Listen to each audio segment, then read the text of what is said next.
आता बाळासाहेब गेले दिवंगत झालेत, पण आम्हाला उद्धव साहेबांनी आणि राज साहेबांनी या जागेत न्याय मिळवून द्यावा. उद्धव साहेब आणि राज साहेब मी विनंती करतो.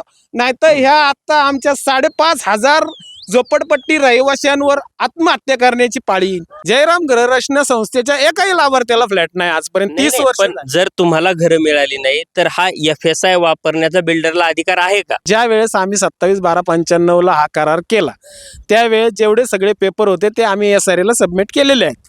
त्याच्यानंतरच आमचं ॲग्रीमेंट झालं. नाही तर SRA आम्हाला हाकलून दिलं असतं, तुमच्याकडे कायच नाहीये, तुम्ही कशाला इथं आलात. अहो, जे जैन बोर्डिंगच्या केसमध्ये होते तेच आमच्या मोर्चाला होते 2010 ला. त्याच्यानंतर ते फिरकलेच नाहीत, ते आमचेच गाववाले. पण ते काय इकडं बघायलाच आले नाही. मुळशीकर मिळालाय का जागलाय का काय झालंय, फक्त मुळशीकर म्हणून येतात, मत मागून जातात. मोर्चा घेतल्याचा राग यांनी डोक्यात ठेवून माझ्यावर खोटी केस टाकली. मला 3 वर्षाची शिक्षा लावली. नागही गेलं, तेलही गेलं, तुपही गेलं, हाती दुपटणं आलं. नमस्कार, मी सिद्धांत आणि लॉजिकल सिद्धांत या आपल्या YouTube चॅनलमध्ये तुमचं अगदी मनपूर्वक स्वागत आहे. सध्या सरकार पुण्यामधल्या जमिनींच्या प्रकरणामुळे अडचणीत येण्याची प्रकरणं आता वाढली आहेत. म्हणजे आधी जैन बोर्डिंगचं प्रकरण झालं, त्यानंतर पार्थ पवारांच्या जमिनीचा घोटाळा समोर आला आणि सरकारला एक नामुष्की ओढून घ्यावी लागली आणि यात गुन्हा दाखल करावा लागला. असं वाटतंय की पार्थ पवारांवर सुद्धा गुन्हा दाखल होऊ शकतो आणि एक नवीन प्रकरण आता समोर येतं की काय, अशी परिस्थिती निर्माण झाली आहे. आता मी सध्या कोथरूडमध्ये उभा आहे आणि कोथरूडमधल्या पौड फाट्यापासनं ते बालभारतीपर्यंत टेकडी फोडून एक रस्ता केला जातोय आणि या रस्त्यामध्ये केळेवाडीचे काही गृहरचना संस्था आहेत, त्यांच्या जमिनीमध्ये किंवा त्यांच्या जमिनीच्या TDR मध्ये मोठ्या प्रमाणावर घोळ झालाय असा त्यांचा आरोप आहे. आता मी या इथल्या स्थानिकांशीच बोलण्यासाठी आलेलो आहे. त्यांची बाजू काय आहे ते आपण या व्हिडिओच्या माध्यमातून समजून घेण्याचा प्रयत्न करणार आहेत. तर माझ्यासोबत राहुल वांजळ आहेत. दादा नमस्कार, स्वागत आहे तुमचं लॉजिकल सिद्धांतमध्ये. नेमकी ही जागा कोणाची? ही जागा शेख थोरला सल्लाउद्दीन दर्ग्याची असल्याने ही जागा प्रवर्ग 3चा इनामी वतन म्हणून जागा होती. तर या जागेचं 1 सप्टेंबर 77 रोजी आम्ही 49 वर्षाच्या करारावरती वार्षिक 16,000 भाड्याने ही जागा 79 एकर घेतली होती. जयराम सहकारी गृहरचना संस्था महाराष्ट्राच्या नावे. त्या संस्थेचे 750 सभासद आहेत आणि रहिवासी 1725 आहेत. ओके. त्या सगळ्यांची प्रॉपर्टी कार्ड होती इथे. 2018 पासून या जमिनीचा अचानक 7/12 ब्लॉक करण्यात आला आणि त्याच्यानंतर या जमिनीवरती जवळजवळ 1.25 कोटी स्क्वेअर फूट बांधकाम होणार आहे. त्या बांधकामाची आत्ताची कॉस्ट 30,000 स्क्वेअर फूट प्रमाणे या भागामध्ये कमर्शियल विक्री चालू आहे. ह्या जागेचा कमर्शियल झोन असल्या कारणाने हा रोड प्रस्तावित आत्ता करण्यात आलाय. याच्या आधी रोड खोदून ठेवला होता, तो दुसऱ्या बाजूने जाणार होता. पण आत्ता जो नवीन रोड येतोय त्याच्यामध्ये काही आमच्या वसंतनगर म्हणून जी आमची सोसायटी आहे त्याची 3 एकर जागा आहे. या 3 एकर जागेमधली काही घरं बाधित होत आहेत आणि आमचा जयराम सहकारी गृहरचना संस्थेचा दर्ग्याबरोबर 80 एकरचा करार झालेला आहे. त्या करारानुसार आमचा करार 49 वर्षाचा असताना सुद्धा दर्ग्याने 13 मे 1982 ला दुसरा करार AV भट नावाच्या बिल्डर बरोबर केला. त्याला आम्ही चॅलेंज केलं. त्याच्यानंतर 94 ला रेव्हेन्यू कमिशनरने आमच्या बाजूने निकाल दिला की पहिलं ॲग्रीमेंट त्यांचं आहे, त्यांचं ॲग्रीमेंट तुम्ही रजिस्टर असल्याने, तुम्ही नोटराईज असल्याने तुम्ही ते कॅन्सल करण्याची ऑर्डर काढा. पण दर्ग्याने कुठली ऑर्डर काढली नाही, त्याच्यामुळे जागा आमच्याच नावे राहिली. त्याच्यानंतर लेखी 7/12 झाला या जागेचा आमच्या नावे, तो आमच्याकडे आहे. 94 नंतर आमच्याकडे काही म्हणजे अधिकारी आले की ही जागा तुम्ही SRA ला द्या, त्या बदल्यात तुमच्या गोरगरिबांना तुम्हाला झोपडपट्टीमध्ये चांगली फ्लॅट देऊ. 22 जानेवारी 1996 ला बाळासाहेब ठाकरे यांच्या हस्ते, मुख्यमंत्री मनोहर जोशींच्या हस्ते या जागेच्या कागदपत्राची पडताळणी झाली, शहानिशा झाली आणि मग हा प्रकल्प SRA ला आम्ही हस्तांतर केला. म्हणजे शेख सल्लाउद्दीन दर्ग्याची जागा ती तुम्ही 49 वर्षाच्या करारावर घेतली. तुमच्याकडे त्या कराराचे डॉक्युमेंट्स आहेत. आता ती SRA ला दिली गेली. हा, तर SRA मध्ये कोणत्या कंपनीला दिली? आम्ही दिली होती सगळ्यात पहिली 27/12/95 ला जो आमचं ॲग्रीमेंट झालं ते झालं आमचं मेगा पोलीस डेव्हलपर बरोबर, VM जोग अनिरुद्ध देशपांडेंबरोबर. पण त्यांना 3 वर्षामध्ये करारामध्ये असताना 3 वर्षामध्ये ते जमलं नाही करायला, म्हणून त्यांनी 99ला शारदा ग्रुपमधील जे हे होते आमचे ज्ञानेश्वर आगाशे, म्हणजे ते दिवंगत वारले, ते ज्ञानेश्वर आगाशेंना याच्यामध्ये 99ला घेतलं. आणि ज्ञानेश्वर आगाशे आणि त्यांनी हा प्रकल्प अचानक सिन्यू डेव्हलपर्सवाले म्हणतात आम्ही 400 कोटीला हे विकत घेतलं. मग आम्ही त्यांना विचारलं तुम्ही प्रकल्प विकत घेतला का जागा विकत घेतली? त्याचं उत्तर त्यांना देता आलं नाही. आणि माहितीच्या अधिकाराखाली मी हे महानगरपालिकेला विचारलं होतं 16 तारखेला गेल्या महिन्यात, की मला माहिती द्या की ह्या जागेचा आत्ताचा सातबारा कुणाच्या नावे आहे. तर मला माहितीच्या अधिकारात सांगण्यात आलं, पतविभाग म्हणतो की ही मालमत्ता विभागाचा विषय आहे. मला मालमत्ता विभागाच्या थोरातांकडे पाठवलं. थोरातांकडे गेलं असता थोरात म्हणले आमच्या या पतविभागाच्या विभागात आमचा काही संबंध येत नाही, तुम्ही पतविभागाकडेच परत हे करा. त्याच्यानंतर मी परत वाघोलीकरांकडे गेलो. नंतर वाघोलीकरांचं मला असं उत्तर आलं की मी साहेबांना विचारून सांगतो. मग मी म्हटलं आता याच्यावरती पौड रोडवरती 6 लोक आहेत पतविभागाची, कुठल्या साहेबांना? तर ते एक काहीतरी साहेब आहेत, त्यांचं नाव त्यांनी घेतलं. त्या साहेबांचं तुम्हाला हे करून आम्ही तुम्हाला माहिती देतो. पण मला परत त्यांचं काही लेटर आलं नाही. आता उद्या त्याला महिना होईल आणि 1 महिन्याच्या आत जर माहिती दिली नाही तर मग मला अपिलीय अधिकाऱ्याकडे जावं लागेल. पण मी असं माझ्या वाचनात जिथपर्यंत आलंय नियम SRA त्यानुसार ज्यावेळेस SRA साठी एखादा प्रकल्प एखाद्या कंपनीला दिला जातो किंवा तुमची जमीन आहे गृहीत धरू, आपण त्याबद्दलच बोलूयात की तुमची जमीन एखाद्या कंपनीला डेव्हलपरला एखाद्या दिली, त्यांनी तुम्हाला घरं दिल्यानंतर तुम्हाला त्याचं पोझिशन दिल्यानंतर राहिलेलं FSI म्हणजे राहिलेल्या जागेत त्यांना डेव्हलप करता येतं, हो. असा नियम आहे ना? असं नाही. काही म्हणजे माझी माहिती काय वेगळी आणि तुमची काय वेगळी असं आहे? नाही, हा SRAचा रूलच आहे की ज्या वेळेस तुम्ही पूर्ण लाभार्थ्यांना, ज्यावेळेस शेवटच्या लाभार्थ्यापर्यंत जोपर्यंत तुम्ही घर देत नाही तोपर्यंत राहिलेली जागा तुमच्या ताब्यात मिळत नाही. आता मी हे तुमचं जयरामच्या काही घरं बघितली, हो.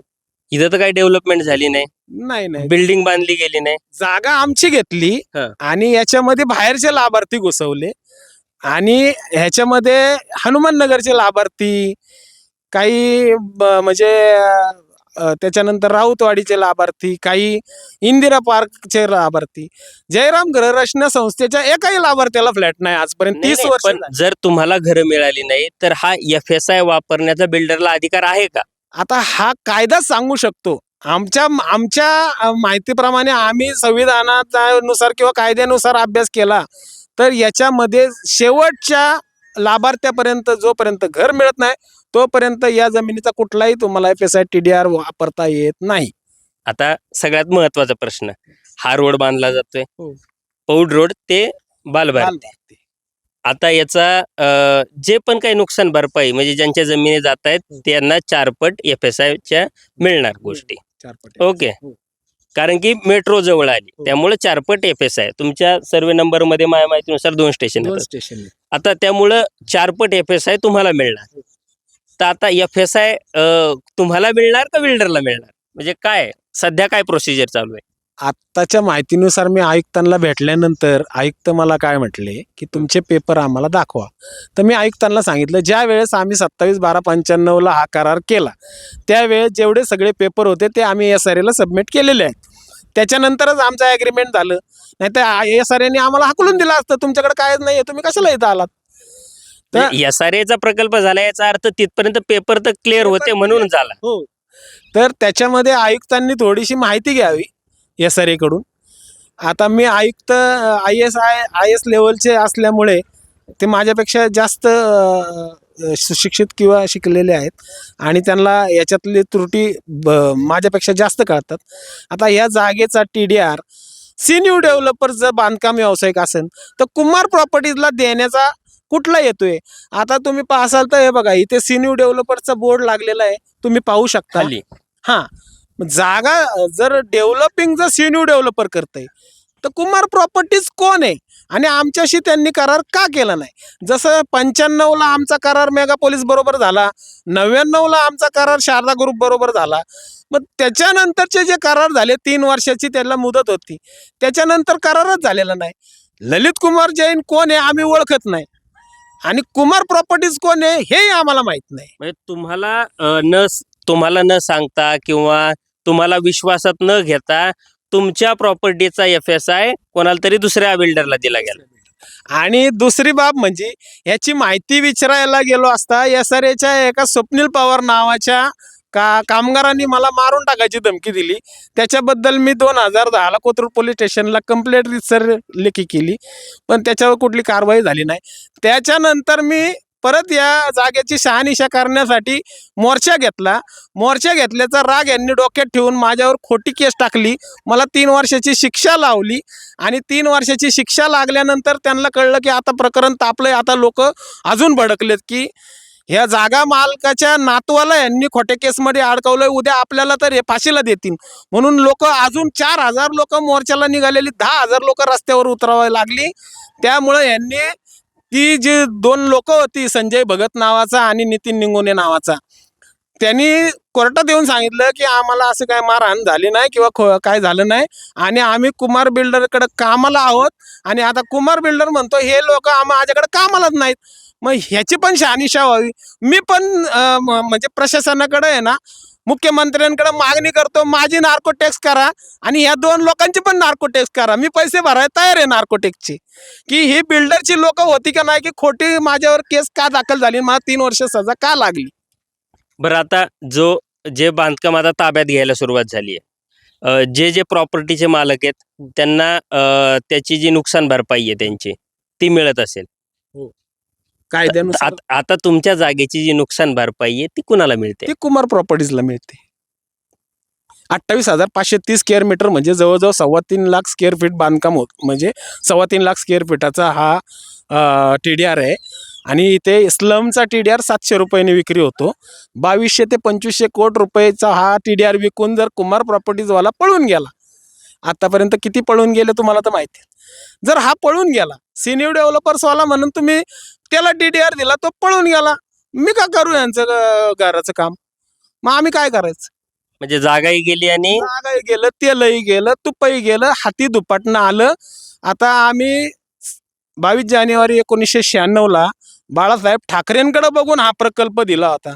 उद्धव ठाकरे, राजसाहेब ठाकरे आणि मनोहर जोशी हे स्वतः उद्घाटनाला आले होते. मी हाफ चड्डीमध्ये असताना बाळासाहेबांच्या हातात हात द्यायला वरती स्टेजवर गेलो होतो. आता बाळासाहेब गेले, दिवंगत झालेत, पण आम्हाला उद्धव साहेबांनी राज साहेबांनी या जागेत न्याय मिळवून द्यावा. उद्धव साहेब आणि राज साहेब मी विनंती करतो, नाहीतर ह्या आता आमच्या 5,500 झोपडपट्टी रहिवाशांवर आत्महत्या करण्याची पाळी येईल. आम्ही आत्ताच्या ज्या निवेदनामध्ये मी आयुक्तांना सांगितलंय की आम्हाला उपोषणाचा मार्ग अवलंबावा लागेल. जर उपोषण करून हे झोपलेलं सरकार आहे, हे हलणार नाही. पार्थ पवारांवर गुन्हा दाखल झाला नाही किंवा तुम्ही जे म्हणताय की जैन बोर्डिंग, अहो जे जैन बोर्डिंगच्या केसमध्ये होते तेच आमच्या मोर्चाला होते 2010ला. त्याच्यानंतर ते फिरकलेच नाहीत, ते आमचेच गाववाले. पण ते काय इकडं बघायलाच आले नाही. मुळशीकर मिळालाय का, जागलाय का, काय झालंय, फक्त मुळशीकर म्हणून येतात, मत मागून जातात. मला थेट प्रश्न, आता विषय राजकारणावर आलाच आहे, तर FSI दिला गेला, SRAचा प्रकल्प झाला नाही, तुम्हाला काही बिल्डिंगमध्ये घरं मिळाली नाही, तरीही जो मुआवजा म्हणतो किंवा जे नुकसान भरपाई म्हणतो ज्यांच्या जमिनी गेल्यात त्याची, ती भरपाई बिल्डरला कशी काय मिळते आणि कुणाच्या सांगण्यावरून मिळते असं तुम्हाला वाटतं का? ह्याच्या मागे कोणतरी मोठा हात आहे. कारण का ललित कुमार जैन हा एवढा मोठा घोटाळा करू शकत नाही, हे मला स्पष्ट जाणवतं. कारण का त्यांना करायचं असतं तर 2005 पासून आतापर्यंत त्यांनी याच्यात TDR विक्री करून गेले असते. पण आत्ता कोणीतरी त्यांच्या मागे मोठा हस्ती आलेला आहे, असे कोण कोण आम्हाला कानावर येत आहे की त्यांना कसल्याही परिस्थितीत हा प्रकल्प करायचा आहे. कारण याची कॉस्ट 4.25 लाख कोटी रुपये झालेली आहे. कारण याला किती 4.25 लाख कोटी रुपये म्हणजे भारताची अर्धी करन्सी. याच्यामध्ये 1.25 कोटी बांधकाम होतंय. हा 80-79 एकर प्लॉट, निसता 79 एकर आहे, पण सर्वे नंबर 44 92 एकर 22 गुंठ्याचा आहे. त्याच्यामध्ये वडरवाडीची जागा वेगळी आहे. ती सोसायटी अजूनही 30 वर्ष झालंय, अजूनही SRAने त्यांची घरं नावाव केली नाही. 20 वर्षानंतर लाभार्थींच्या नावावर घरं होतात. 30 वर्ष झाले अजून त्यांच्या नावावर घरं झाली नाहीत. अजूनही त्याच्यातले 7-8 लाभार्थी इथं राहायला आलेत, त्यांना घरं मिळाली नाहीत. त्यांची नावं यादीला आहेत, ते पात्र ठरल्यात, पण त्याच्यातले 4 ते 5 रहिवासी इथं राहत आहेत. त्यांना सांगितलं की तुम्हाला पुढच्या ह्याच्यामध्ये ऍडजस्ट करू, आम्ही तोपर्यंत इथं थांब. तर हे होते जयराम गृहरचना सोसायटी, म्हणजे जी केळेवाडीची एक गृहरचना संस्था आहे, त्यांचे नागरिक होते आणि त्यांची बाजू आपण समजून घेतली. म्हणजे SRA प्रोजेक्ट दिला गेला, एका बिल्डरनं दुसऱ्या बिल्डरकडे हस्तांतरित केला, नागरिकांना विश्वासात घेतलं गेलं नाही, यांना घरं मिळाली नाही, त्या जागेतून आता रस्ता जातोय, तर त्या रस्त्याची जी नुकसान भरपाई आहे किंवा ज्यांची जागा गेली त्याची भरपाई आहे ती या नागरिकांना मिळत नाहीये, तर ती मिळते बिल्डरला. आता हा घोटाळा नेमका कुणाच्या आशीर्वादानं होतोय किंवा या नागरिकांची घरं पाडल्यानंतर त्यांनी राहायचं कुठं, हा प्रश्न आता आपण शासनाला विचारण्याची गरज आहे आणि शासनानं त्याचं उत्तर देण्याची गरज आहे. थांबूयात आपण इथं. आपण त्यांची बाजू समजून घेतली. तर या पूर्ण जागेचा विषय, याविषयी तुम्हाला नेमकं काय वाटतं हे मला कमेंट बॉक्समध्ये नक्की सांगा. व्हिडिओ आवडला असेल तर व्हिडिओला लाईक करा आणि असेच नवनवीन आणि रोखठोक व्हिडिओ पाहण्यासाठी लॉजिकल सिद्धांत आपल्या यूट्यूब चॅनलला सबस्क्राईब करायला विसरू नका. धन्यवाद.